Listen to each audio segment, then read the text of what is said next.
Welcome to Prism Technologies. I am Venkat. This is part 7 of ASP.NET MVC tutorial.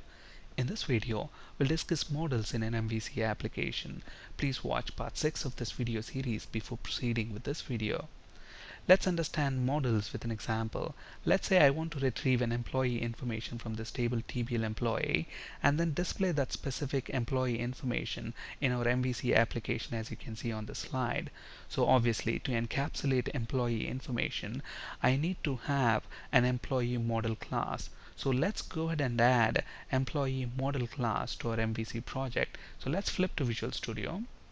And then to add an employee model class, right click on the models folder, select add class, and let's name the file as employee.cs because this is going to contain our employee class, and click add.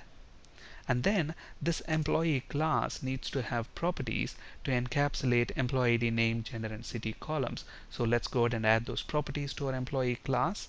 So employee ID is going to be integer. So public int employee ID. Let's have get and set accessors. Now these are auto-implemented properties. So if you're new to auto-implemented properties, we discussed about properties extensively in C# video series. Now let's go ahead and add properties for name, gender, and city columns as well. So public string name and the get and set accessors. And let's add properties for gender and city as well. Gender, and the final one is going to be city. Okay, so we have our employee model class right now. Now let's go ahead and add employee controller to our project. So right click on the controllers folder, add controller, and let's go ahead and call this employee controller. Click add. That should add employee controller.cs file. And look at this, by default the name of the action method within this employee controller class is index, but let's change it to details because we want to display an employee details. Alright, now in reality we actually retrieve employee information from this database table. Okay, but for now I'm going to hard code an employee information within this controller action method. In a later video session we'll see how to actually retrieve that from a database table. For now, let me hard code employee information right here within this details action method. Now look at this, I need to use the employee class, but I don't find the employee class. Why is that? The employee class is actually present in this file employee.cs, and then if you look at the class here, this is present in a namespace called mvc_demo.models. And where is our employee controller class present? It's present in mvc_demo.controllers namespace. Okay, so obviously if I have to use the employee class without using the fully qualified name, then it's better to actually use this using statement using mvc_demo.models, and then let's specify our employee class employee, and let's say the object is also employee, and let's instantiate the employee properties here. So employee ID is equal to, let's say for example 101, name is equal to John, and let's say gender is equal to male, and city is equal to London. Okay, so we have the employee object within the controller now, within the controller action method. Now I need to hand this employee object over to a view, and then the view will render that employee to the browser. It generates the HTML, sends it back to the requester to client. So obviously we need to add a view which can present the employee information to the end user.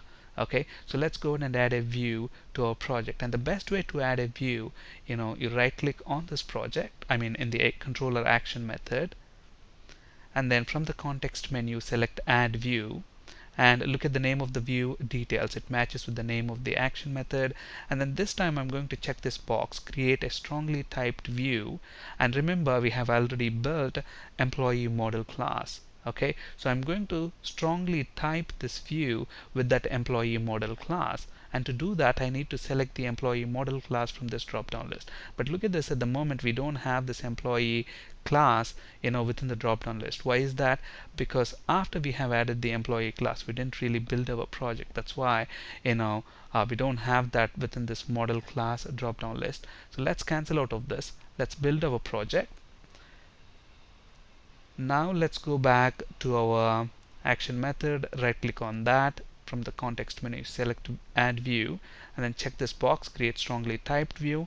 Now look at the drop down list, I have our employee class. I'm going to select that and click this button add, which should add details view. Look at this, it automatically added a folder with name employee, and then it added that details view to that folder. And look at the first line here. It says at model is equal to mvc_demo.models.employee. So now this view is strongly typed with this employee object. Okay, so the model for this view is actually the employee class. Okay, so the employee properties will all be available within this view. Okay, now what we need to do is we need to display the labels on the first column and the actual values for those labels in the second column. So I need a table with two TDs. I need 4 TRs, and then every TR should have 2 TDs. So let's go ahead and add a table to our view. So first of all, look at the heading here, it says employee details. So let's go ahead and change this to employee details,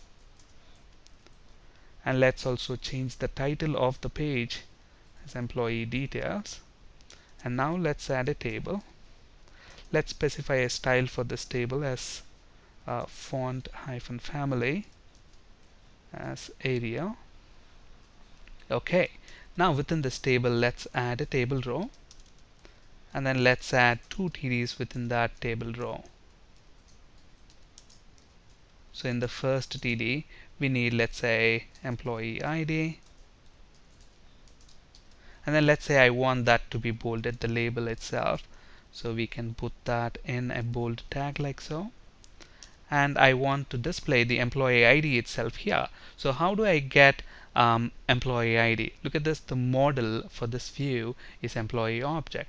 Okay, so I can simply say at model dot, look at that, the IntelliSense shows the model is employee object. So when I say model dot, I get employee ID, name, gender, and city, all these properties.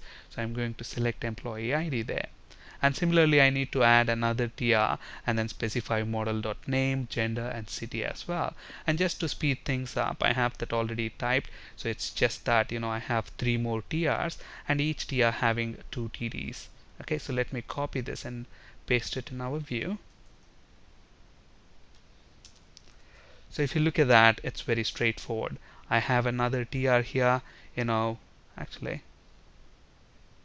yeah, I have another TR, and then it has got 2 TDs.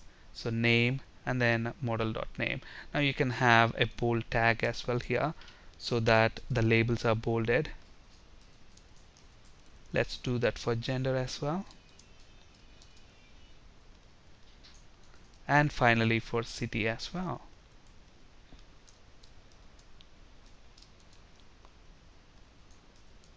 Okay, so at this point we have all the HTML that's required. Let's go ahead and run this and see what's going to happen. So obviously when we run this now, the URL will not have, look at the URL, it doesn't have the controller name and the controller action method. So if we don't specify the controller name and its action method, it's going to by default use home controller and index action. But instead of that, now we actually want to go to employee controller, and within that we want to navigate to details action method. So to do that, I'm going to use employee as the controller name and details is the action method name. Let me press enter and see what's going to happen. Now look at this, I get this error, object reference not set to an instance of an object, meaning I have a null reference exception. Why do you think we have a null reference exception? Look at the line where we have got the error. It says at model.employee_id. That's where I have the problem.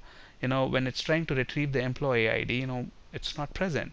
Okay, so basically the model is null. On a null object I am trying to retrieve employee ID. That's why we have null reference exception.